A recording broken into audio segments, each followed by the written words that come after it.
Amanhã, as emoções do Campeonato Paulista. Os melhores momentos do primeiro jogo decisivo entre Corinthians e São Paulo. Amanhã, depois do SPTV, terceira edição. Oferecimento Caninha 51. Uma boa ideia. E Líder e seus serviços de ambulância aérea. Zip é demais, você não acha? Claro. Zip zipa tudo. Só a Zip tem um fecho hermético que garante proteção total aos alimentos. E é tão fácil tirar o ar de Zip. Zip zipou, viu? Zip zipa tudo. Nossa, como o Zip é prático. Mais um sucesso Globo Vídeo. American Ballet Theatre, em apresentação especial no Metropolitan Opera House de Nova York. 3 clássicos do balé e um magnífico pas de deux com coreografia de Balanchine, reunidos num único espetáculo, destacando Mikhail Baryshnikov, Cynthia Gregory e Fernando Burrones. Agora em videocassete Globo Vídeo. Já à venda, 885-8366 ou no seu fornecedor.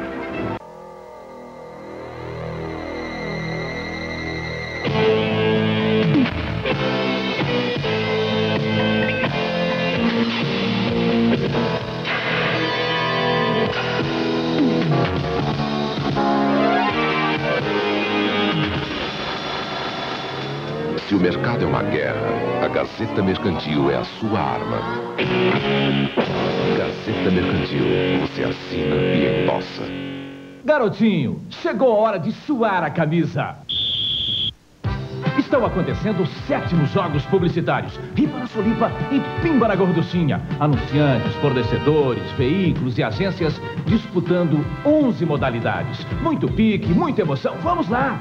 7º jogos publicitários, de 14 de agosto a 13 de setembro. Traga sua torcida. Vamos que vamos. Venha suar a camisa. Well, it's 1 for the money, 2 for the show. Love me tender, love me sweet. It's now or never, you know I can't be found. Sitting home all alone. Elvis, 10 anos de saudades em discos e fitas Globo. Fale Fácil, o telefone comercial que tira o Seja Breve de cartaz. Sua chamada? Ai, que gracinha de telefone! A tabela de tarifas da Telesp diz quanto vai custar o minuto da sua ligação. E o Fale Fácil marca quantos minutos durou a conversa. Tem até reloginho! Para instalar o Fale Fácil, na capital ligue 104 e os 3 primeiros algarismos do seu telefone. No interior, ligue para a Telesp. Moço, não quer me dar esse telefone, não? Fale Fácil. É a Telesp tirando o Seja Breve de cartaz. As maiores indústrias desse país estão com seus depósitos assim. Sabe onde está a mercadoria? Na Arapuã. Ela comprou centenas de milhares de produtos. E quem compra mais, vende mais barato. Olha só. Linha Philco em 6 vezes sem entrada. TV a cores 20 polegadas, 565 mensais. Conjunto de som 350 mensais. Quinzena esvazia galpão na Arapuã. Aproveite. Próxima segunda, você vai conhecer o drama de uma mulher que luta para provar a própria identidade. Sou Sua Alteza Imperial, a Grande Duquesa Anastácia. Anastácia, princesa ou impostora? Anastácia sempre foi minha neta favorita. Mas não há nenhuma dúvida de que esta mulher, dizendo ser Anastácia, é uma fraude. Um acontecimento que comoveu a opinião pública. Você é mais que uma história. Você é um verdadeiro conto de fadas. Uma história de amor. Eu a amo. Desde o dia que a encontrei, eu só penso em você. Ellie Aven é Anastácia. Minissérie em 5 capítulos com Omar Sharif, Rex Harrison e Olivia de Havilland. Estreia próxima segunda. Qual é a onda? A onda é essa. No próximo episódio. A sua mulher, ela foi minha durante anos. Foi minha de todo jeito, na sua casa, no seu chão, nas suas festas. Ela sempre quis a mim, Zachary. Você nunca foi homem bastante pra ela. Onde você estava? Eu estou tentando te encontrar há 2 dias.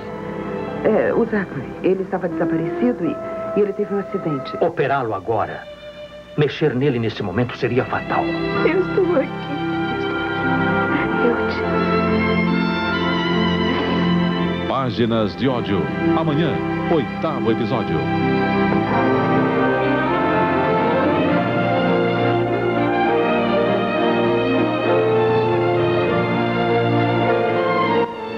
ZYB 850, Rede Globo, São Paulo. 23 horas 23 minutos. Um paraíso, cheio de mistérios, com muitas plantas e animais. Parque Nacional de Itatiaia. Nesta quinta no Globo Repórter. Assista agora Jornal da Globo. E logo depois, Globo Economia.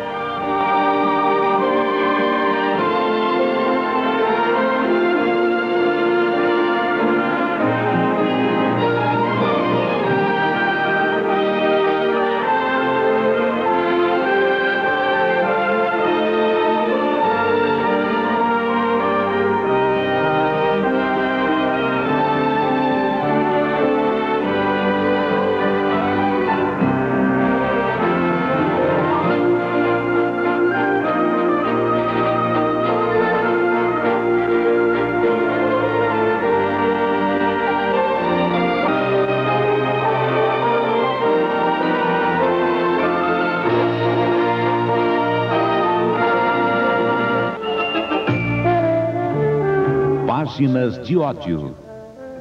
Oferecimento Construtora Concib, arte assinada em construção civil.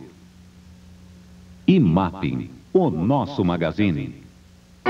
O câncer pode ser prevenido e controlado. Simpósio Internacional sobre Metástases, de 27 a 29 de agosto. Informações fone 881-7388. Apoio Rede Globo. Spencer Tracy, um violento rancheiro, enfrentando a traição dos filhos. Richard Widmark, Robert Wagner, dois irmãos separados pelo ódio. 3 anos que eu passei naquela prisão imunda. Será que podem me devolver isso? Não. A Lança Partida, vencedor do Oscar de melhor história original. Hoje, na sessão Western. Oferecimento shampoo e desodorante Trebrut e Marchand. Não importa onde você vá, vá de Trebrut e Marchand. Proclamação Universal dos Direitos da Mulher. Uma conquista de todas as mulheres do mundo. A luta pela igualdade de direitos continua. Primeira jornada do Comitê das Nações Unidas no Brasil contra a discriminação à mulher. De 30 de agosto a 3 de setembro. No Hotel Transamérica, na Assembleia Legislativa de São Paulo e no Congresso Nacional. Participe. A VASP informa a hora certa. Acerte suas viagens com a VASP. A VASP recebe você de braços abertos para você viajar na frota mais jovem do Brasil. Viaje bem, viaje VASP. Atenção, emissoras componentes da Rede Globo para o top de 8 segundos. Fazolo, a marca que é moda.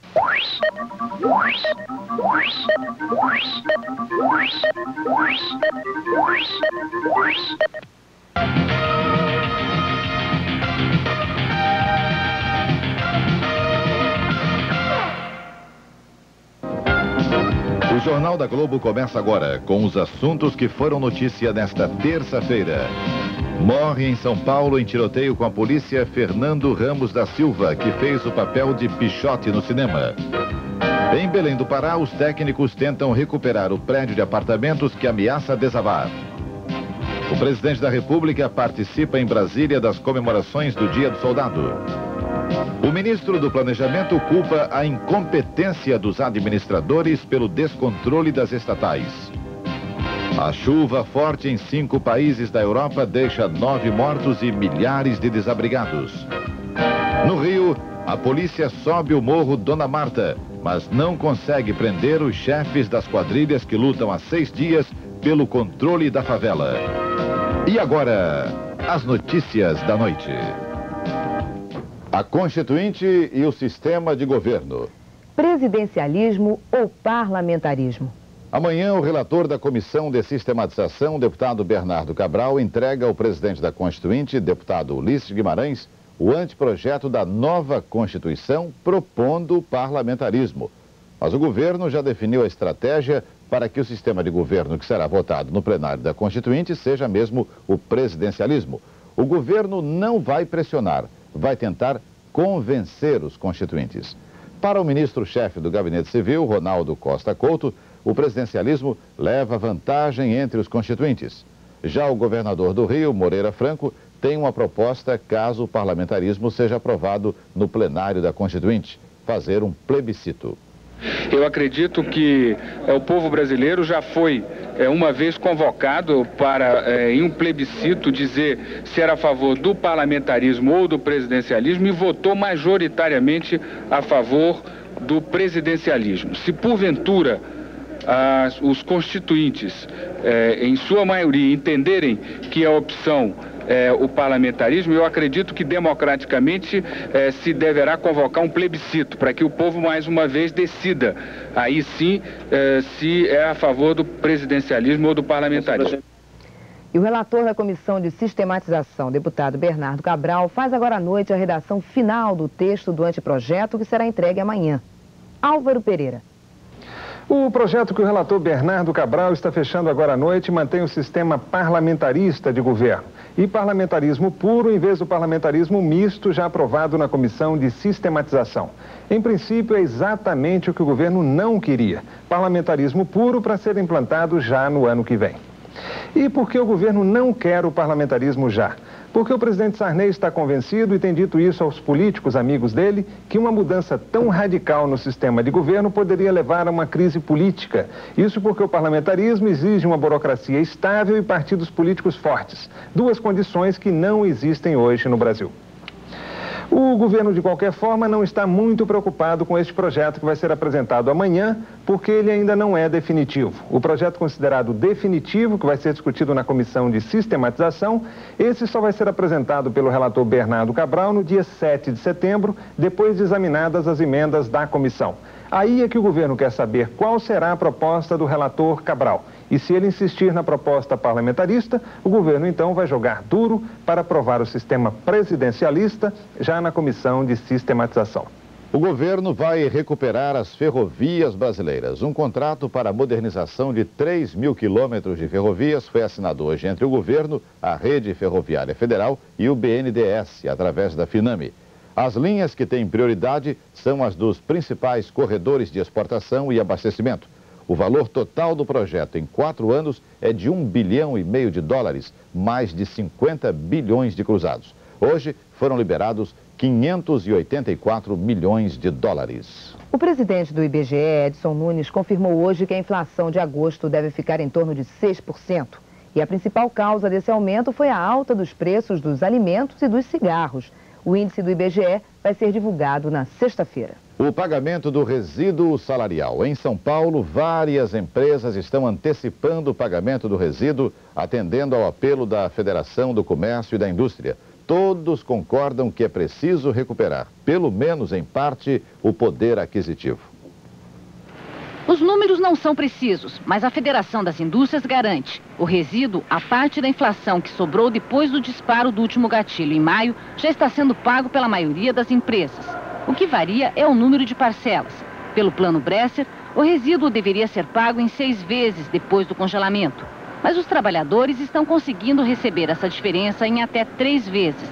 Essa indústria, por exemplo, que tem 6.000 funcionários, pagou 10% em julho e vai pagar o restante, pouco mais de 10% em setembro. As empresas, dentro de suas possibilidades, sem chegar à beira da falência, têm que ajudar para resolver os problemas de seus funcionários e, ao mesmo tempo, respeitar os objetivos da economia, os objetivos do saneamento da economia nacional. A categoria mais beneficiada até agora é a dos metalúrgicos de São Paulo, que tem direito a um dos percentuais mais altos, 21,26% de resíduo.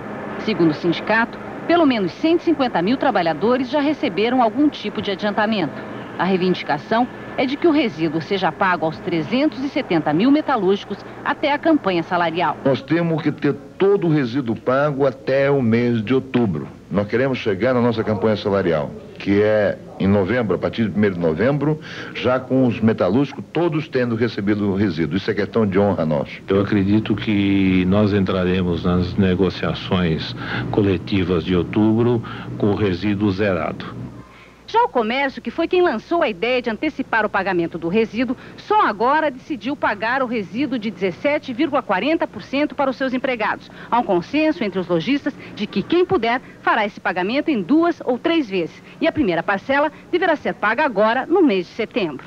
A estimativa da Federação do Comércio é de que 1 milhão de assalariados vão ser beneficiados em todo o estado. Sem poder, de uma outra maneira, compensar os assalariados com aumento de salário, porque não pode repassar isso no preço do produto, entendemos que uma das maneiras adequadas de compensar essa perda e esta queda de poder aquisitivo foi exatamente pagar o resíduo inflacionário, que, dependendo da categoria, tem um valor significativo. Por que é importante para o comércio antecipar esse resíduo?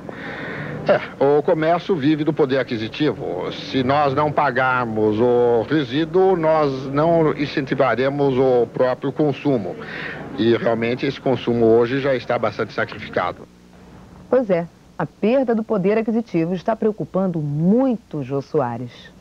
Pois é, o cruzeiro virou cruzado, o congelamento virou flexibilização e agora o salário virou resíduo.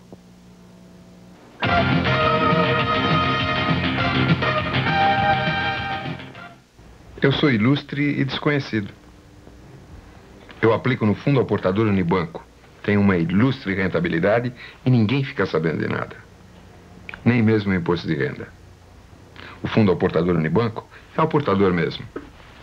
Ninguém sabe de nada, ninguém viu nada. Tenta ligar para lá e descobrir quem eu sou. Tenta. Fundo ao portador Unibanco. Preferido até por quem não faz questão do anonimato. Liga. Finalmente, a verdadeira dimensão da nossa música. A sofisticada tecnologia digital e o milagre do laser trazem até você a série Personalidade. O melhor de Chico, Caetano, Gil, Gal, Bethânia, Elis. Grandes nomes e um presente de alta qualidade. Assuma essas personalidades em compact disc, fita cromo e discos Polygram. Seu Diner, Sr. Felipe. Obrigado. Seu Diner. Obrigada.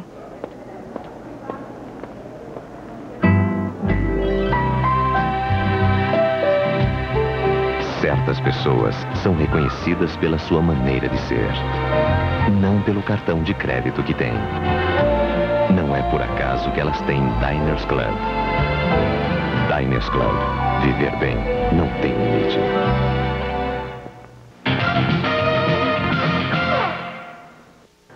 O Palácio do Planalto já decidiu o que fazer para resolver os 2 maiores problemas da economia: o controle do déficit público e a negociação da dívida externa. De Brasília, Paulo Henrique Amorim conta quem vai encontrar a solução.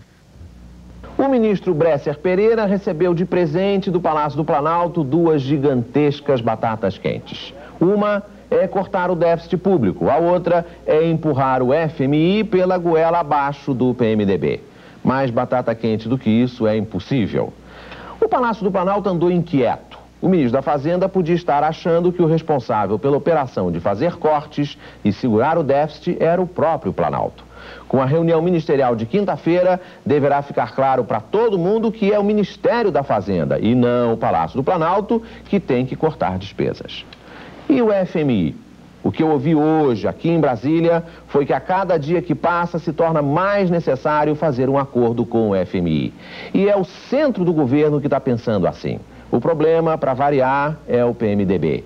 E para o Palácio do Planalto vai ser o ministro da Fazenda, que é do PMDB, que vai ter que convencer o PMDB de que sem o FMI não tem salvação.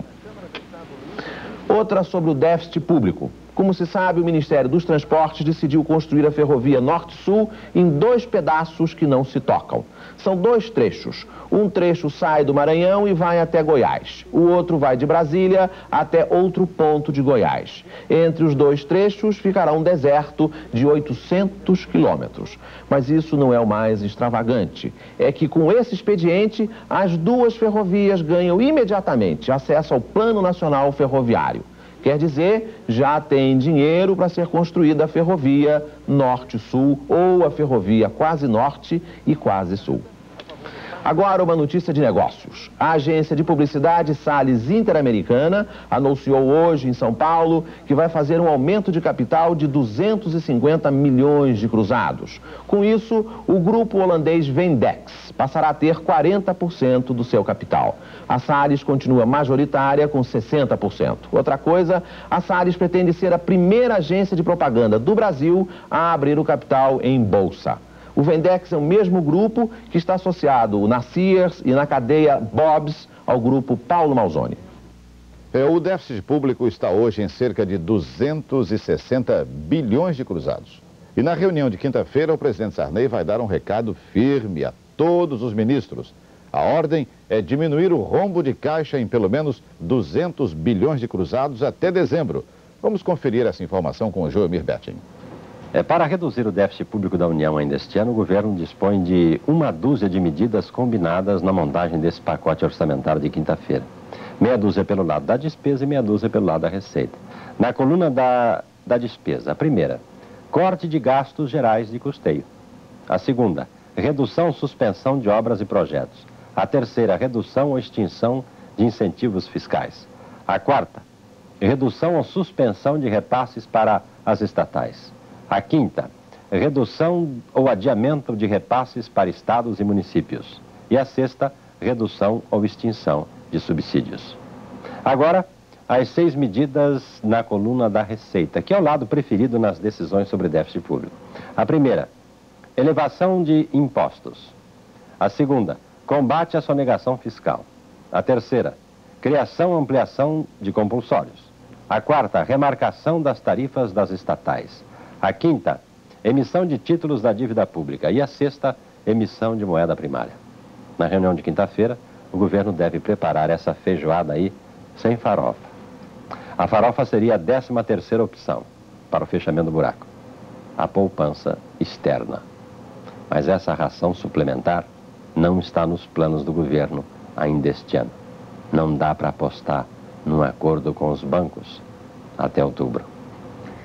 E o Jornal da Globo mostra hoje a segunda reportagem da série sobre os gastos inúteis da União. O exemplo de desperdício desta noite é a usina hidrelétrica de Três Irmãos, em São Paulo. Uma obra que, segundo a maioria dos técnicos, contém um erro de projeção que causou um prejuízo de 500 milhões de cruzados aos cofres públicos. 4 das 8 turbinas encomendadas para a usina não vão ser usadas e não há como devolvê-las ao fabricante.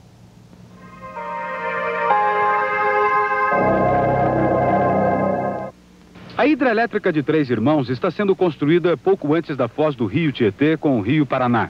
Vai completar a formação do complexo energético de Urubupungá, o mais importante de São Paulo. Instalar 4 ou 8 turbinas nesta hidrelétrica foi motivo de muita polêmica. Considerando o volume de água do Tietê e a demanda projetada de energia, a maioria dos estudos técnicos apontava para 4 turbinas.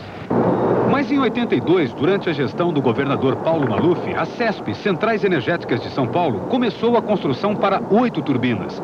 Na administração seguinte, em 83, o governador Franco Montoro tentou cancelar a compra dos geradores que achava desnecessários.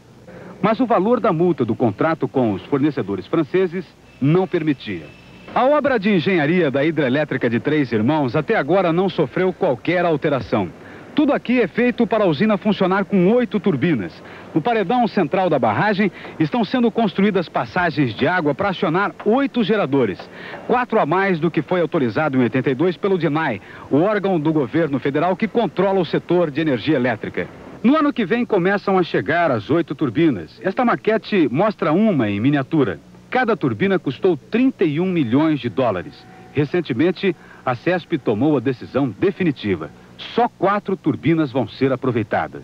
Na realidade, a água disponível no rio Tietê não é suficiente para a operação contínua de 8 máquinas de 160 megawatts. Esta motorização de Três Irmãos permite que a água dos reservatórios situados a montante no Vale do Tietê, no Vale do Rio Grande, seja estocada, seja poupada para o período da seca, de maneira que a ponta é suportada completamente com as vazões do Rio Paraná mais Tietê. E além de investir pelo menos 124 milhões de dólares no equipamento que não vai ser aproveitado, a CESP está fazendo também um gasto desnecessário na construção da Casa das Máquinas.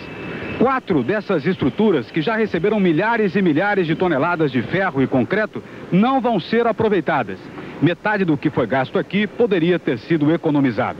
Hoje a CESP busca contornar o problema. Está tentando vender o equipamento que vai sobrar para a Eletrobras, que teria que adaptar um de seus projetos às características das turbinas. Se o negócio der certo, o prejuízo maior poderá ser evitado. Mas fica perdido o que se gastou em concreto e que daria para construir pelo menos 2.000 casas populares. Foi um erro. E, aliás, foi um erro muito sério, porque o Brasil é um país carente de capitais e não tem o menor sentido nós fazermos investimentos sem ter o respectivo retorno em termos de energia elétrica.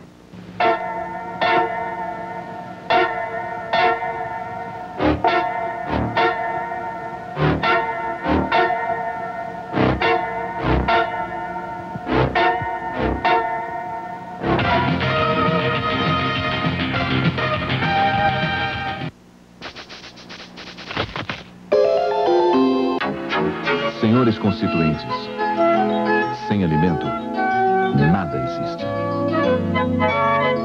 Agroséries.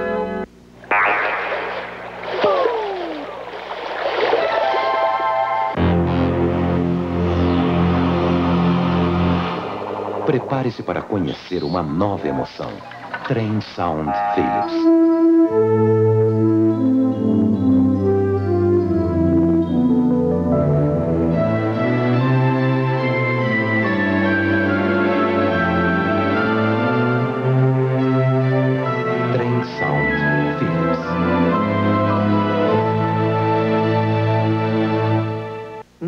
Qual é a onda? A onda é essa. A guerra de quadrilhas do Morro Dona Marta, em Botafogo, no Rio. Agora à noite, o soldado Lopes, acusado por um dos detidos de ter fornecido armas aos traficantes, foi preso. Foi um dia de muito trabalho para a Polícia Civil e a Polícia Militar. O delegado Hélio Vigio foi hoje o principal personagem da luta contra os traficantes do Morro Dona Marta. Mas quem é Hélio Vigio? Com 49 anos, o atual chefe da Divisão de Roubos e Furtos da Polícia do Rio participou de alguns dos mais importantes casos da história recente da Polícia Carioca. Em junho de 1984, o delegado Hélio Vigio desmantelou a quadrilha de tráfico de cocaína chefiada por Lívio Bruni Júnior. No dia 23 do mês passado, ele terminou com o sequestro de uma família na Ilha do Governador. Nenhum dos sequestrados ficou ferido. Agora, Hélio Vigio foi o primeiro delegado a subir o Morro Dona Marta para tentar acabar com a disputa entre traficantes. No final do dia, 21 pessoas envolvidas na briga foram presas por sua equipe. A morte de Pichote. Fernando Ramos da Silva, 19 anos, morreu hoje em São Paulo num tiroteio com a polícia. Segundo a Delegacia Central de Diadema, ele e um companheiro estavam tentando assaltar uma pessoa quando a polícia chegou. Houve troca de tiros. Pichote morreu a caminho do pronto-socorro com 4 tiros. Fernando Ramos da Silva, de 19 anos, ficou famoso com 12 como Pichote, personagem central do filme de Hector Babenco de 1980. No filme, ele era um menor abandonado que entra para a criminalidade. Pai desconhecido, confere? Confere. Hoje, exatamente como no filme, ele correu da polícia e acabou morto, bem perto da casa da mãe dele, em Diadema, no ABC Paulista. Segundo a polícia, ele fugiu por ser flagrado tentando fazer um assalto. Depois de correr muito da polícia, Pichote pulou desta laje e caiu aqui embaixo. Em seguida, ele entrou nesse quartinho aqui e se escondeu embaixo daquela cama. Mas logo foi descoberto pela polícia. Ali no chão, ainda estão as marcas do sangue. Pichote chegou aqui no pronto-socorro exatamente às 4h55 da tarde, já sem vida. Os médicos que examinaram o corpo dele aqui no necrotério constataram 4 tiros no peito, todos localizados bem em cima do coração. Eu só não acho justo. Tudo bem se tivesse que matar mais 4 tiros, um derruba. Um tiro põe alguém no chão. Eles já tinham bronca dele. Não é justo, poxa, não é. Esses polícias não têm coração, eles mataram meu filho inocentemente, eles mentiram.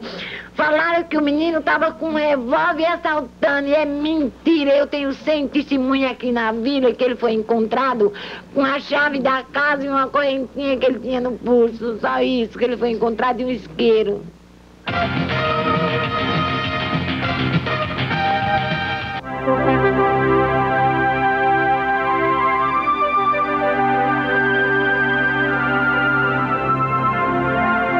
Je suis le président d'Aéroleasing, une des 3 grandes compagnies du monde en taxi aérien. Vous avez aussi au Brésil une compagnie aussi grande avec la même efficacité dans le monde de l'air taxi, de la maintenance, de la vente d'aéronefs ou de pièces détachées. Il s'agit de Leader Taxi Aéreo.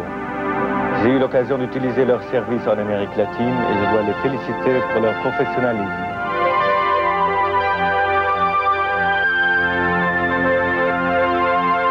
I'm Vice President of Executive Jet Aviation. We're one of the largest private jet charter companies in the world also. Like Leader Taxi Aéreo, the huge famous company you built in Brazil. Líder, tão eficiente e tão grande quanto as maiores e melhores do mundo. Este coral, bem brasileiro, é formado por funcionários de uma empresa que está fazendo 70 anos.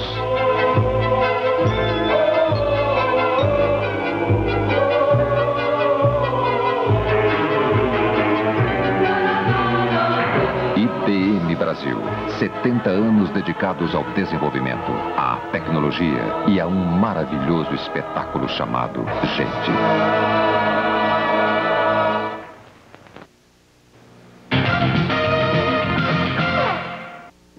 Os Estados Unidos rejeitam a proposta da União Soviética de realizar uma reunião do Conselho das Nações Unidas para tratar de desarmamento e desenvolvimento econômico. O líder soviético Mikhail Gorbachev queria discutir em detalhes a situação dos países do terceiro mundo, mas o Departamento de Estado americano recusou, dizendo que nenhum país tem sido mais generoso do que os Estados Unidos na assistência às nações em desenvolvimento. O presidente Daniel Ortega autoriza a volta de 3 padres no importante passo de reaproximação com a Igreja Católica. Os sacerdotes foram expulsos do país, acusados de apoiarem os rebeldes que lutam para derrubar o governo sandinista.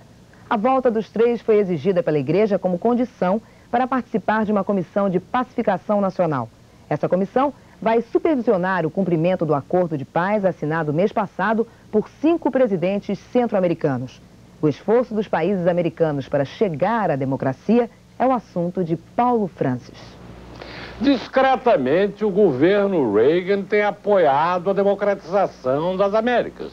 Butinou o Baby Doc Duvalier, do Haiti, afastou vários generais de repúblicas centro-americanas, fez eleições em El Salvador e apoiou ostensivamente a redemocratização da Argentina e do Brasil. E, no momento, faz uma força danada para se livrar do ditador do Panamá, Manuel Noriega, o maior traficante de narcóticos do continente.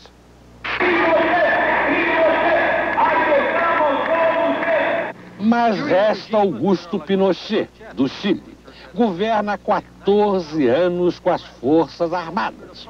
Pinochet sentiu os ventos da democracia em Washington e convocou a eleição para 1988.